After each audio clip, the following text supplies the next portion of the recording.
July 2026 ಈ ತಿಂಗಳು ಮಕರ ರಾಶಿಯವರಿಗೆ ಯಾವ ರೀತಿ ಫಲಗಳಿದೆ ಅನ್ನೋದನ್ನು ನೋಡ್ತಾ ಹೋಗೋಣ. ಮಕರ ರಾಶಿಯವರ ಫಲಗಳು ತಿಳ್ಕೊಳ್ಳೋಕ್ಕಿಂತ ಮುಂಚೆ ಈ ತಿಂಗಳಲ್ಲಿ ಯಾವ ರೀತಿ ಗ್ರಹಗಳ ಬದಲಾವಣೆ ಆಗುತ್ತೆ, ಅದರಿಂದ ಮಕರ ರಾಶಿಯವರಿಗೆ ಯಾವ ರೀತಿ ಪರಿಣಾಮ ಬೀರುತ್ತೆ ಅನ್ನೋದನ್ನು ತಿಳಿಯೋಣ. ಮೊದಲನೇದಾಗಿ ಜುಲೈ 4ನೇ ತಾರೀಕು ಶುಕ್ರನು ಸಿಂಹರಾಶಿಗೆ ಪ್ರವೇಶವನ್ನು ಮಾಡ್ತಾನೆ. ಕರ್ಕಾಟಕ ರಾಶಿಯಿಂದ ಸಿಂಹರಾಶಿಗೆ ಪ್ರವೇಶ ಮಾಡ್ತಾನೆ. ಆ ನಂತರದಲ್ಲಿ ಜುಲೈ 7ನೇ ತಾರೀಕಿಂದ 24ನೇ ತಾರೀಕುವರೆಗೂ ಬುಧ ಮಿಥುನ ರಾಶಿಯಲ್ಲಿ ವಕ್ರ ಸಂಚಾರವನ್ನು ಮಾಡ್ತಾರೆ. 24ನೇ ತಾರೀಕಿನ ನಂತರದಲ್ಲಿ ನೇರ ಸಂಚಾರಕ್ಕೆ ಬರ್ತಾರೆ. ಆ ನಂತರದಲ್ಲಿ 16ನೇ ತಾರೀಕು ಮಿಥುನ ರಾಶಿಯಿಂದ ಕರ್ಕಾಟಕ ರಾಶಿ ಸೂರ್ಯನ ಪ್ರವೇಶ ಆಗುತ್ತೆ. ಅಲ್ಲಿ ಗುರು ಕೂಡ ಇರೋದರಿಂದ ಗುರು ಸೂರ್ಯ ಯೋಗ ಆಗುತ್ತೆ. ಆ ನಂತರದಲ್ಲಿ ಕೊನೆಯದಾಗಿ 27ನೇ ತಾರೀಕಿನಿಂದ ಜುಲೈ 27ರಿಂದ ಶನಿ ಮಹಾತ್ಮರ ಮೀನರಾಶಿಯಲ್ಲಿ ಶನಿ ಮಹಾತ್ಮರ ವಕ್ರ ಸಂಚಾರ ಕೂಡ ಆರಂಭ ಆಗುತ್ತೆ. ಇದೆಲ್ಲದರ ಪರಿಣಾಮವಾಗಿ ಮಕರ ರಾಶಿಯವರ ಮೇಲೆ ಯಾವ ರೀತಿ ಪರಿಣಾಮ ಬೀರುತ್ತೆ ಅನ್ನೋದನ್ನು ನೋಡ್ತಾ ಹೋದರೆ, ಬಟ್ ಉತ್ತಮ ಫಲಗಳೇ ಜಾಸ್ತಿ ಇದೆ ಅನ್ನೋದನ್ನು ಈ ತಿಂಗಳು ನೋಡ್ತಾ ಹೋಗ್ಬೋದು.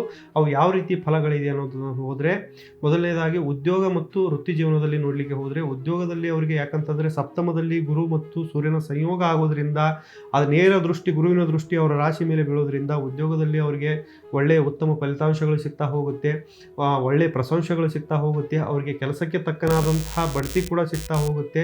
ಏನಾದರೂ ಪ್ರಮೋಷನ್ ಆಗೋದಿದ್ರೂ ಸಹ ತುಂಬ ದಿನಗಳಿಂದ ಪ್ರಮೋಷನ್ ಪೆಂಡಿಂಗ್ ಇದ್ದರೆ ಅವರಿಗೆ ಪ್ರಮೋಷನ್ ಕೂಡ ಆಗುತ್ತೆ. ಅವರ ಮಾತಿಗೆ ಅವರ ಕಂಪನಿಯಲ್ಲಿ ಉನ್ನತ ಅಧಿಕಾರಿಗಳಿಂದ ಅವರಿಗೆ ಒಳ್ಳೆಯ ಪ್ರಶಂಸೆ ಕೂಡ ಸಿಗ್ತಾ ಹೋಗ್ಬೋದು. ವ್ಯವಹಾರದ ವಿಚಾರಗಳಲ್ಲಿ ನೋಡಲಿಕ್ಕೆ ಹೋದರೆ, ವ್ಯವಹಾರದಲ್ಲಿ ಅವರಿಗೆ ಪಾರ್ಟ್ನರ್ಶಿಪ್ ವ್ಯವಹಾರ ಯಾರು ಮಾಡ್ತಾ ಇದ್ದಾರೋ ಅವರಿಗೆಲ್ಲ ಧನಪ್ರಾಪ್ತಿ ಖಂಡಿತವಾಗಲೂ ಆಗುತ್ತೆ. ಯಾಕಂದರೆ ಸಪ್ತಮದಲ್ಲಿ ಗುರು ಇರೋದ್ರಿಂದ ಸೂರ್ಯನ ಪ್ರಭಾವ ಕೂಡ ಅಲ್ಲಿ ಬೀರೋದ್ರಿಂದ ಪಾರ್ಟ್ನರ್ಶಿಪ್ ವ್ಯವಹಾರದಲ್ಲಿ ಯಾರ್ಯಾರು ನಡೆಸ್ತಾ ಇದ್ದಾರೆ ಮಕರ ರಾಶಿಯವರು ಅವ್ರಿಗೆಲ್ಲರಿಗೂ ಈ ತಿಂಗಳು ಶುಭ ಫಲಗಳಂತೂ ಖಂಡಿತವಾಗ್ಲೂ ಇದ್ದೇ ಇರುತ್ತೆ. ಗುಡ್ ನ್ಯೂಸ್ ಅಂತೂ ನೋಡ್ತೀರಾ. ಹಳೆ ಸಾಲಗಳು ಇದ್ದರೂ ಸಹ ಅವರು ಮರುಪಾವತಿ ಮಾಡ್ತಕ್ಕಂತಹ ತಿಂಗಳಾಗಿರುತ್ತೆ. ಆರ್ಥಿಕ ಸ್ಥಿತಿ ನೋಡ್ಲಿಕ್ಕೆ ಹೋದರೆ ಅವರಿಗೆ ಅನ್ಎಕ್ಸ್ಪೆಕ್ಟೆಡ್ ಮನಿ ಬರ್ತಕ್ಕಂಥದ್ದು, ಪಿತ್ರಾರ್ಜಿತ ಆಸ್ತಿ ಬರ್ತಕ್ಕಂಥದ್ದು, ಇಲ್ಲ ಇನ್ಶೂರೆನ್ಸ್ನಿಂದ ಹಣ ಬರ್ತಕ್ಕಂಥದ್ದು ಈ ತಿಂಗಳು ಅವರು ಫಲಿತಾಂಶಗಳನ್ನು ನೋಡಬಹುದು. ಇಲ್ಲ ಏನಾದರೂ ಪಿತ್ರಾರ್ಜಿತ ಆಸ್ತಿ ಏನಾದರೂ ಪೆಂಡಿಂಗ್ ಇತ್ತು, ಲಿಟಿಗೇಷನ್ ಇತ್ತು, ಇಷ್ಟು ತಿಂಗಳು ಅದು ಮುಂದುವರಿತಾ ಇತ್ತು ಅಂದರೂ ಸಹ ಈ ತಿಂಗಳು ಅವರಿಗೆ ಬರ್ತಕ್ಕಂಥ ಚಾನ್ಸಸ್ಸು ಖಂಡಿತವಾಗ್ಲೂ ಇದೆ. ಆ ನಂತರದಲ್ಲಿ ಕುಟುಂಬದ ವಿಚಾರ ನೋಡಲಿಕ್ಕೆ ಹೋದರೆ, ಕುಟುಂಬ ಮತ್ತು ಪ್ರೀತಿ ಪ್ರೇಮದ ವಿಚಾರ ನೋಡಲಿಕ್ಕೆ ಹೋದರೆ, ಕುಟುಂಬದಲ್ಲಿ ಅವರಿಗೆ ಏನಾದರೂ ಗಂಡ ಹೆಂಡತಿ ಮಧ್ಯೆ ಇಷ್ಟು ದಿನ ಭಿನ್ನಾಭಿಪ್ರಾಯ ಇದ್ದರೂ ಸಹ ಈ ತಿಂಗಳು ಅದು ಸರಿ ಹೋಗುತ್ತೆ. ಪ್ರತಿಯೊಂದರಲ್ಲೂ ಅವರು ಅನುಕೂಲ ಆಗ್ತಾ ಹೋಗ್ತಾರೆ. ಬಟ್ ಸ್ವಲ್ಪ ಮಾತಿನ ಮೇಲೆ ಇಡ್ತಕ್ಕಂಥದ್ದು ಸ್ವಲ್ಪ ಎಚ್ಚರಿಕೆ. ಯಾಕಂತಂದರೆ ಬುಧನ ವಕ್ರ ಸಂಚಾರದಿಂದ ಹೆಂಡತಿ ಹತ್ರ ಆಗಿರ್ಬೋದು, ಪ್ರೇಯಸಿ ಹತ್ರ ಆಗಿರ್ಬೋದು, ಕುಟುಂಬದಲ್ಲಿ ಆಗಿರ್ಬೋದು, ಸ್ವಲ್ಪ ಮಾತಿನ ಮೇಲೆ ಹಿಡಿಕೊಂಡು ನಿಮ್ಮ ಏನಪ್ಪ ಅಂದರೆ ನಿಮ್ಮ ಮಾತು ಗಮನದಲ್ಲಿ ಇಟ್ಟುಕೊಂಡು ಮಾತಾಡುವಂಥದ್ದು ತುಂಬ ಒಳ್ಳೆಯದು. ಆನಂತರದಲ್ಲಿ ಪ್ರೀತಿ ಪ್ರೇಮದ ವಿಚಾರದಲ್ಲೂ ಸಹ ಅವರು ಹುಡುಗಿ ಜೊತೆ ಆಗಿರ್ಬೋದು, ಹುಡುಗನ ಜೊತೆ ಆಗಿರ್ಬೋದು, ಮಕರ ರಾಶಿಯವರು ಈ ತಿಂಗಳು ತುಂಬ ಚೆನ್ನಾಗಿರ್ತೀರ.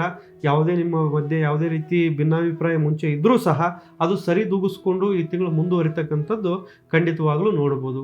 ಆನಂತರದಲ್ಲಿ ಶಿಕ್ಷಣದ ವಿಚಾರ ನೋಡಲಿಕ್ಕೆ ಹೋದರೆ ಈ ತಿಂಗಳು ನಿಮಗೆ ತುಂಬ ಶುಭ ಫಲಗಳಿದೆ. ಗುರುವಿನ ದೃಷ್ಟಿಯಿಂದ ಖಂಡಿತವಾಗಲೂ ನಿಮಗೆ ಶಿಕ್ಷಣದ ವಿಚಾರದಲ್ಲಿ ಒಳ್ಳೆಯ ಫಲಿತಾಂಶಗಳನ್ನು ಕೊಡ್ತೀರಾ. ಯಾಕಂತಂದರೆ ಈ ತಿಂಗಳು ಏನಾದರೂ ಕಾಂಪಿಟೇಟಿವ್ ಎಕ್ಸಾಮ್ ಇದ್ದರೆ, ಇಲ್ಲ ಉನ್ನತ ಶಿಕ್ಷಣದ ಬಗ್ಗೆ ಎಕ್ಸಾಮ್ಸ್ ಇದ್ದರೆ, ಅದರ ಮಕರ ರಾಶಿಯವರು ಖಂಡಿತವಾಗಲೂ ಈ ತಿಂಗಳು ನೀವು ಅದನ್ನು ಪಾಸ್ ಆಗುವಂಥದ್ದು, ಅದರ ಬಗ್ಗೆ ಗಮನ ಹರಿಸ್ತಕ್ಕಂಥದ್ದು ಆಗ್ಬೋದು. ಬಟ್ ಬುಧನ ವಕ್ರ ಸಂಚಾರದಿಂದ ನಿಮ್ಮ ಗಮನ ಇಲ್ಲದೆ ಇರತಕ್ಕಂಥದ್ದು, ಮನಸ್ಸು ಚಂಚಲ ಆಗ್ತಕ್ಕಂಥದ್ದು ಆಗ್ಬೋದು. ಈ ತಿಂಗಳು 24ನೇ ತಾರೀಕುವರೆಗೂ ಅದ್ರ ಬಗ್ಗೆ ಸ್ವಲ್ಪ ಗಮನ ಹರಿಸ್ತಕ್ಕಂಥದ್ದು ಒಳ್ಳೆಯದು. ಯಾಕಂದರೆ ನಿಮ್ಮ ಕಾನ್ಸಂಟ್ರೇಷನ್ ಇಲ್ಲದೆ ಇರೋ ಥರದಲ್ಲಿ ಆಗ್ಬೋದು. ಅದರ ಬಗ್ಗೆ ಗಮನ ಹರಿಸಿ. ಕೊನೆಯದಾಗಿ ಆರೋಗ್ಯದ ವಿಚಾರ ನೋಡ್ಲಿಕ್ಕೆ ಹೋದರೆ, ಈ ತಿಂಗಳು ನಿಮಗೆ ಉತ್ತಮವಾದಂತಹ ಆರೋಗ್ಯ ಖಂಡಿತವಾಗಲೂ ಇದೆ. ಆರೋಗ್ಯದಲ್ಲಿ ನಿಮ್ಗೆ ಏನಾದರೂ ಸಮಸ್ಯೆಗಳು ಇದ್ದರೂ ಸಹ ಅದನ್ನು ನೀವು ಸುಧಾರಿಸ್ಕೊಂಡು ಈ ತಿಂಗಳು ಉತ್ತಮ ಆರೋಗ್ಯವನ್ನು ನೀವು ಅನುಭವಿಸ್ಬೋದು.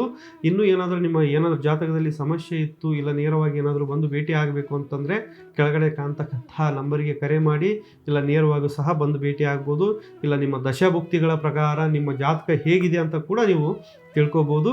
ಎಲ್ಲರಿಗೂ ಶುಭವಾಗಲಿ. ನಮಸ್ಕಾರ.